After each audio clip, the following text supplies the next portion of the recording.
si Mr. Lias Blog. Halika na't at pakinggan mo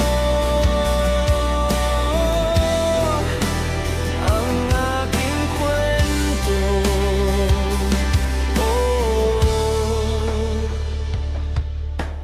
Bata pa lang, sanay sa hirap, maliit pa lang ako, sinubok na agad. Nagkawatak-watak kami noon, di maganda ang kwento ng kahapon. Pero ito, ako lumalaban para sa pangarap na abot kamay lang.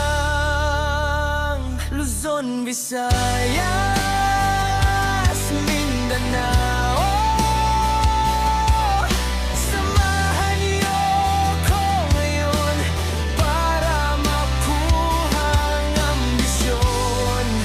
Salamat Diyos Amao, ikaw ang gabay ko palagi.